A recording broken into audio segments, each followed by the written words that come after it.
If I had the guidebook to make a mental health crisis not happen to you, would you want to hear it? I bet you would. I went through a mental health crisis 2 years ago, and I learned a lot along the way through my healing journey. And I would love to help other people so that they don't have to go through what I went through, or at least they don't have to go through it as bad. So if you are somebody who deals with anxiety or depression, or you have a friend or family member who does, I invite you to listen to my story. I'm going to share you just a little bit of it right now, and also share what I learned from it so that you can implement those things today if you want to, so that you don't have to end up in my situation. So the quick summary of what happened to me: I was a fifth grade teacher. Actually, I still am. And I had been teaching for about 10 years when this happened. I had always been a go-getter person, straight A student, both in high school and college, frequently working really hard, impressing my boss, doing all the things and being appreciated, but really striving for that external validation. I felt good when people gave me compliments or I got awards and things like that. And it all went well right until it didn't. Then I got a new boss who I would say was a perfectionist. And I grew up being a perfectionist and being a people pleaser because I wanted to be liked. I wanted to be included. I wanted people to want to be my friend. And so I wanted to impress this new boss, and basically the pressure that I put myself under, feeling like I wanted to be perfect, got me into these hypervigilant states where at nighttime my mind would swirl trying to think of the best way to do each and every lesson so that any moment that the principal might pop in, she would see the highest level of teaching happening, with all the bells and whistles. And it basically kept me up at night. I would get so worried about like any moment that she might walk in and that my lesson might be somehow, 95% good, but 5% not.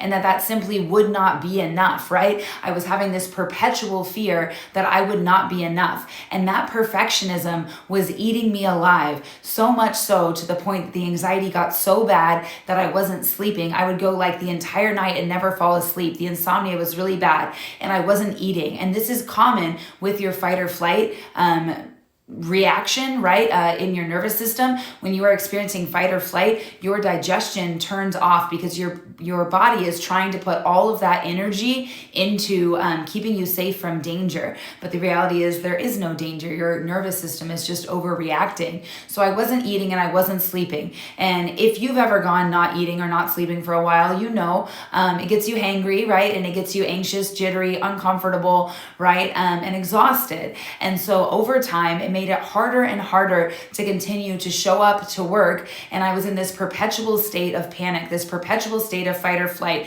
And I really didn't have strategies to figure out how to get out of that. Nowadays, I know that deep breathing is critical in those moments. I was stubborn about it back then, but I know now that would have been really helpful. Using an ice pack would have been really helpful as well to jolt myself out of that panic. Is something called the dive reflex. And I highly recommend it if you're experiencing anxiety. Drinking cold water through a straw also would have been a strategy that's really helpful. There's also a variety of medications that I eventually found that were helpful, but that takes advocating for yourself and going to either your primary care physician or a psychiatrist. I learned the hard way, it's better to go to a psychiatrist. My primary care physician is phenomenal, but if you are really struggling with anxiety and depression to the point that you can't eat or can't sleep, you really need to be working with an expert. So I would encourage you, reach out to a psychiatrist ASAP if you are struggling, because unfortunately, sometimes the wait lists are quite long before you get connected.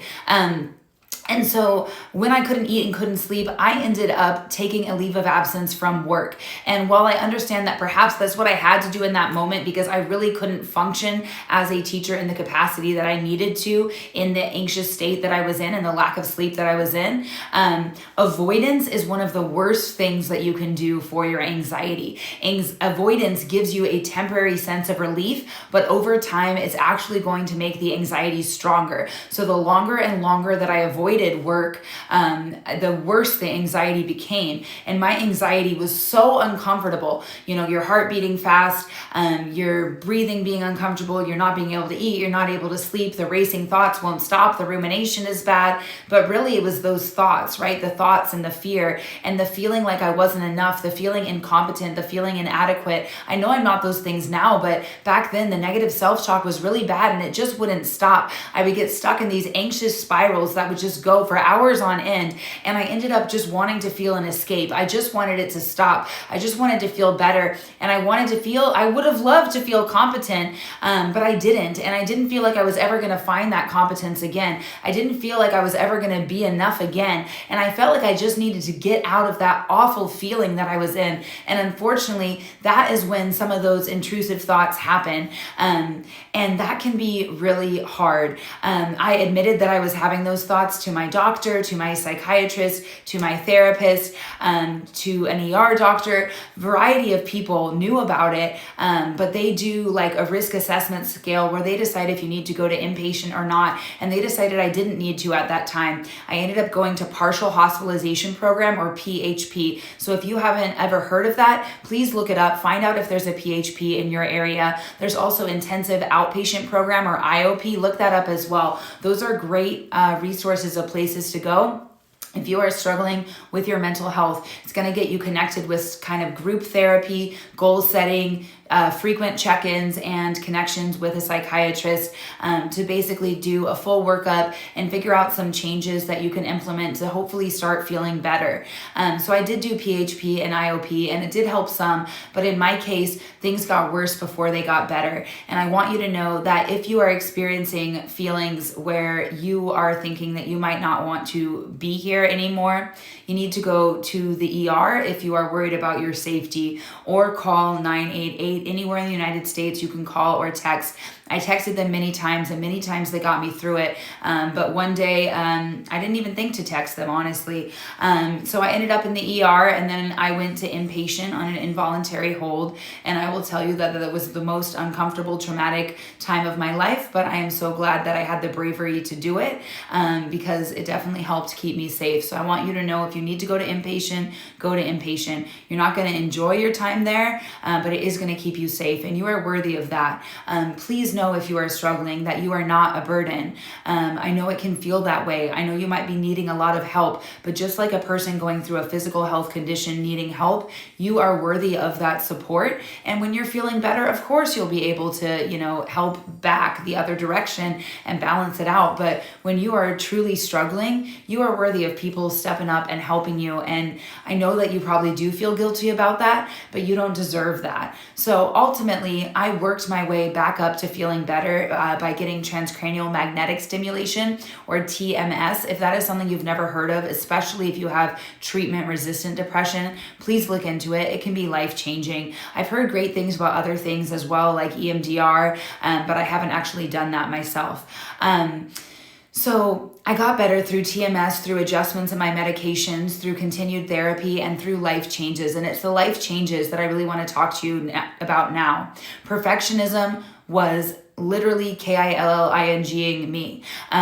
So I needed to lower the pressure. I needed to embrace the idea that I am enough. And that is something that I'm still working on to this day. I am accepting that not every lesson has to be perfect, that sometimes good enough is just that. It is good enough. And we need to stop putting so much pressure, so many high stakes on every last thing that we do. We need to find balance, because otherwise we're going to burn out. We need to decide that we are going to take time for ourselves, time to unplug. We are not going to make sure every single thing on our to-do list is done if that means us working 4 hours overtime. Nope, we're going to leave it for tomorrow, and know that that's okay. It's okay to leave that email not answered until the next day. If you need to get home, have time with your family, because prioritizing things like exercise and socializing and hobbies, it's all very important. So if I had it to do over again, I would say goodbye perfectionism, goodbye people pleasing, and really honor the importance of self-compassion and grace. If this resonated with you, let me know in the comments. I hope you'll follow along for more. I will share more of my story on this page. Talk to you guys soon.